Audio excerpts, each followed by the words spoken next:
لیلۃ القدر کو ان 5 راتوں میں چھپایا ہوا ہے۔ پہلے یہ تعیین کے ساتھ مقرر ہو کر آ رہی تھی۔ آپس کے جھگڑے ایسی نحوست ہیں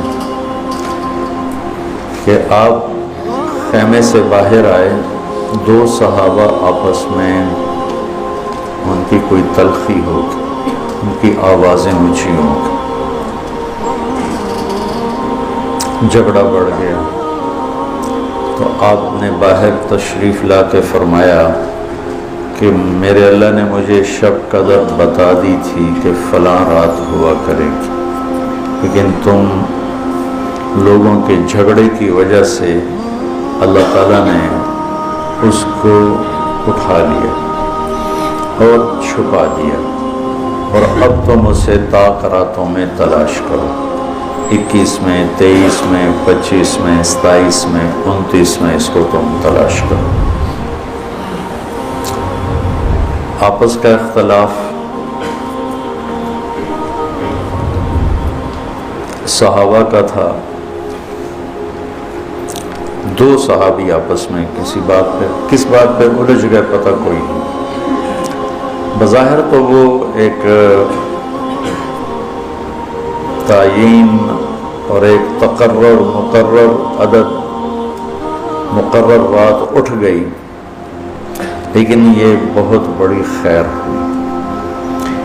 اگر یہ رات متعین ہوتی کہ 21 کی رات شب قدر ہوا کرے گی، یا 27 یا 23 یا 25 یا 29، اور آنے والے زمانے میں غفلت تو ہونی تھی، جہالت بھی ہونی تھی، نافرمانی بھی ہونی تھی، رات متعین ہو، لوگوں کو پتہ ہو آج شب قدر ہے، پھر لوگ نافرمانی کرتے تو نقد عذاب آتا۔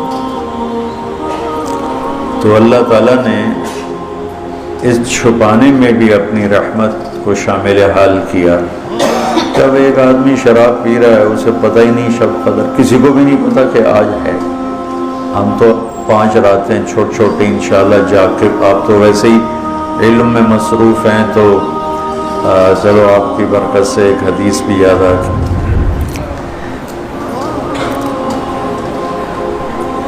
ابو ہریرہ رضی اللہ عنہ فرماتے ہیں مدارسۃ العلم ساعۃ،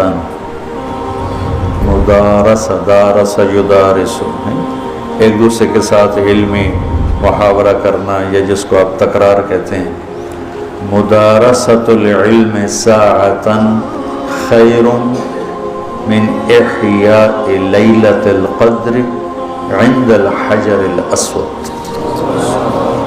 اللہ اکبر، تم تو بڑے مالدار ہو جاتے ہیں ماشاءاللہ، آپ کی رات اللہ کے فضل سے علم میں گزرتی ہے۔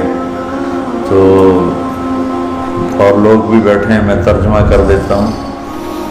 چند گھڑی، تھوڑی دیر کا علمی مذاکرہ، علمی گفتگو، علم کی طلب میں، علم کی تلاش میں، مناظرہ نہیں ہے، لڑائی جھگڑا نہیں، علم کی طلب اور تلاش میں تھوڑی دیر علم کا مذاکرہ اور علم کی بات چیت، یہ حجر اسود کے سامنے کھڑے ہو کر لیلۃ القدر میں ساری رات نفل پڑھنے سے بہتر ہے۔ لیلۃ القدر بذات خود خیر من 1000 شہر ہے، ٹھیک ہو گیا، اور حرم کی ایک نیکی 1,00,000 کے برابر ہوتی ہے، یہ بھی ٹھیک ہے، معلوم ہے، حرم مکہ کی ایک نیکی 1,00,000 کے برابر، تو یہ رات حرم میں 1,00,000 راتوں کے برابر ہو۔ 1,00,000 کو 1000 سے ضرب دیں تو کتنا بنے گا؟ 10 کروڑ مہینے بنتے ہیں، 10 کروڑ مہینے بنتے ہیں، 10 کروڑ مہینوں کے سال بناؤ، لاکھوں سال بنتے ہیں، ہزاروں سال بنتے ہیں۔ تو علم کا مذاکرہ، علم کی طلب میں، علم کو سیکھنے کے لیے تھوڑی دیر بیٹھنا، وہ حجر اسود کے سامنے لیلۃ القدر میں ساری رات نفل پڑھنے سے بہتر ہے۔ یہ تو ہو گیا عام دنوں میں۔ جب یہ علم کی طلب رمضان میں ہو تو ہر عمل پہلے ہی 70 گنا بڑھ جاتا ہے۔ فرض، علم کی طلب تو فرض ہے، تو فرض 70 گنا ہو جاتا ہے، نفل فرض بن جاتا ہے، تو اس کو ملٹیپلائی کرنے کے لیے کوئی کمپیوٹر بھی کام نہیں دے گا۔ یقیناً ایک رات تو ہوگی اس میں، 5 راتیں اگر ہم جاگ لیتے ہیں، یقیناً ایک رات اس میں شب قدر ہے۔ تو اللہ کے نبی شد المیزر، ان آخری عشرے میں خوب محنت فرماتے، کمر کس لیتے اور ساری زندگی اعتکاف بیٹھے۔ آپ نے کبھی اعتکاف نہیں چھوڑا، فتح مکہ پہ چھوٹا لیکن شوال میں آ کے بیٹھے، 1 مہینہ پورا اعتکاف کیا، پھر 20 دن کیا، پھر 10 دن، پھر 9 رمضان میرے نبی کو ملے، 9 رمضان۔ تو ایک میں اعتکاف چھوٹا اور باقی میں آپ نے مسلسل اعتکاف فرمایا۔ لیلۃ القدر کی صرف تلاش نہیں بلکہ اعتکاف اللہ کے در پر پڑ جانا ہوتا ہے۔ اور یہ نا ایک مناسبت ان سارے فرائض میں مجھے ایک نظر آئی جو میں آپ کے سامنے پیش کرتا ہوں، ٹھیک ہے؟ تو اللہ کی طرف سے لا الہ الا اللہ، یہ کلمہ معرفت ہے، شناسائی کا کلمہ ہے، لا الہ الا اللہ محمد رسول اللہ، یہ اس کو کلمہ معرفت کہتے ہیں۔ معرفت کہتے ہیں پہچان، کلمے کے ذریعے سے ہمیں اپنے اللہ کی پہچان ہو۔ نماز کے ذریعے اس کے اندر تعلق پیدا ہوا، تعلق پیدا ہوا، نماز کے ذریعے وہ پہچان تعلق میں تبدیل ہوگی، روزے کے ذریعے وہ تعلق محبت میں تبدیل ہوگی۔ بھوکے پھر رہے ہیں، عاشق ہوئیں، عشق کماویں، دل رکھیں وانگ پہاڑاں ہو، سر سے بدیاں ہزار علامیں، کر جانے باغ بہاراں ہو، منصور جے چک سولی دیتے، جڑے واقف کل اسراراں ہو، سجدیوں سر چائی نہ باہو، توڑے کافر کہن ہزاراں ہو، عاشق سوئی حقیقی جڑا، قتل معشوق دے مننے، سر نو جوڑے تے مکھ نہ موڑے، ہمیں 100 تلواراں کھنے کھنے سہے، سچا عشق حسین علی دباہو، سر دیتے تے راز نہ بھننے۔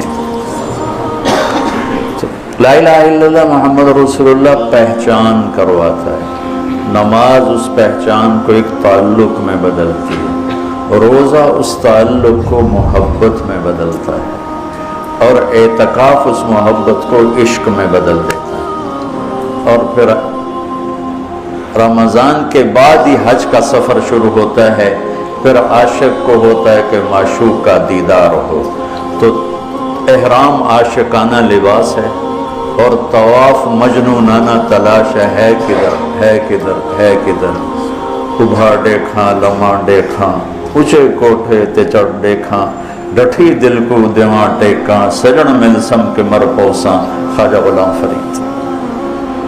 ہاں تیرے کوچے اس بہانے، مجھے دن سے رات کرنا، کبھی اس سے بات کرنا، کبھی اس سے بات کرنا۔ تو مطاف کوچہ محبوب ہے، اور یہ کلمے سے سفر جو شروع ہوا تھا یہ اعتکاف پہ آ کے والہانہ عشق میں بدلا۔ عشق نے پھر اس کو گھر سے نکالا، اس کو کپڑوں سے نکالا، اس کو زیب و زینت سے نکالا، اور اس کو بیوی سے نکالا، بچوں سے نکالا، راحتوں سے نکالا، تیل کنگھی شیشہ سے نکالا، اور بس صرف عاشق اور مجنوں بن کر یہ ابا الحب ان یخفا وکم قد کتمتہ فاصبح عندی قد اناخ وطنبا اذا اشتد شوقی ہام قلبی بذکرہ وان رمت قربا من حبیبی تقربا یبدو فافنا ثم احیا لہ ویسعدنی حتی الذ واطربا۔ یہ ایک لڑکی طواف کر رہی تھی، اور یہ ہے طواف کا یہ ہے موضوع، کدھر ہے کدھر ہے کدھر ہے کدھر ہے۔ دیکھو نا، نماز لگتا ہے عبادت ہو رہی. یہ ایک درس کا حلقہ ہے, لگتا ہے کہ ایک عبادت کی ایک شکل ہو رہی ہے. قرآن کی تلاوت عبادت ہو رہی, ٹھیک ہے, سجدے میں پڑا ہوا عبادت ہو رہی. طواف کو عبادت لگتا. طواف تو ایک مجنونانہ پھیرے لگ رہے ہیں, پھیرے لگ رہے ہیں. یہ اس 3 شعروں کے صدقے میں طواف ہے. اسماعیل فرماتا ہے کہ میں طواف کر رہا تھا تو ایک لڑکی بدو یہ شعر پڑھ رہی تھی. بہت میں نے محبت کو جھٹکا پر اس نے ڈیرے ڈال دیے, خیمے گاڑ دیے, تنابیں کس دیں اور رسیاں کھینچ دیں اور میرے سارے وجود کو اپنے عشق میں ڈھانپ کے رکھ دیا. اس کا نام آتا ہے میں بے قرار ہو جاتی ہوں, اس کے لیے تڑپتی ہوں, مجھے زیارت کراتا ہے, زیارت کراتا ہے, میں مر جاتی ہوں, پھر اس کے عشق میں دوبارہ زندہ ہو جاتی ہوں. اب اسماعیل جیسا علامہ اور فصیح وہ لڑکی تجھے شرم نہیں آتی؟ حرم میں ایسے شعر پڑھتی ہے. اس نے کہا لولت تو قالم احجر عن وسنی. اسماعیل غلط نہ سمجھنا, یہ میرے رب کا عشق ہے جس نے رات کے اندھیرے میں مجھے یہاں پہنچایا ہوا ہے. پھر وہ کہنے لگی کس کا طواف کر رہے ہو؟ اسماعیل کہنے لگے بیت اللہ کا. تو وہ زور سے ہنسی, سبحان اللہ, اور یوں آسمان کی طرف منہ اٹھا کے کہنے لگی واہ میرے رب, کیسی تیری پاگلوں کی دنیا ہے جو تجھے چھوڑ کے پتھروں کا طواف کرتے. اس میں کہتے میں بے ہوش ہو کے گر گیا, اور جب مجھے ہوش آیا تو لڑکی جا چکی. تو یہ ایک نہ ترتیب میرے ذہن میں بنی کہ حج پھر اس کی انتہا ہے کہ مجنونانہ, جوئیں نہیں مار سکتے, کنگھی نہیں کر سکتے, خوشبو نہیں لگا سکتے, بیوی کو نہیں دیکھ سکتے, کرتا نہیں پہننا, شلوار نہیں پہننی, 2 کپڑے کفن کی طرح لے کر آؤ اور اپنے سارے انداز مٹ جانے, مر جانے, اپنے آپ کو تج کر جانے کے سارے انداز اپناؤ. اس کا نام حج ہے. ای الحج افضل قال العج والثج. سب سے اعلیٰ حج کیا ہے؟ شور مچانا. اللہ تعالیٰ کہتا ہے ادعوا ربکم تضرعا وخفیا. مجھے پکارنا ہے تو آہستہ آہستہ پکارو اور دھیمے دھیمے پکارو. اور جب کہتا حج پہ تو کہتا زور لگاؤ, پاگلوں کی طرح کہو لبیک اللہم لبیک, پاگلوں کی طرح, کہ نظر آئے کہ عاشق آ گئے. جو بلے شاہ فرماتے ہیں تیرے عشق نچایا کر کے تھیا تھیا. تو یہ حج وہ عشق ہے جو تھیا تھیا کر کے نچاتا ہے, بے قرار کر کے نچاتا ہے. تو یہ ایک ترتیب ہے میرے ذہن میں, ممکن ہے ٹھیک ہو, اللہ کرے ٹھیک ہو, نہیں تو بہرحال میرا ایک استنباط ہے. تو اعتکاف اللہ کے در پہ پڑ جانا ہے, اور اعتکاف والوں کو فضیلت ہے کہ وہ سوئے بھی ہوں تو ان کے لیے عبادت لکھی جاتی. باقی ہمارے جیسے لوگ تو نفل پڑھیں گے تو عبادت لکھی جائے گی, قرآن پڑھیں گے تو عبادت کا اجر لکھا جائے گا, اور اعتکاف والا سویا بھی ہو تو قلم اس کا چلتا رہتا ہے.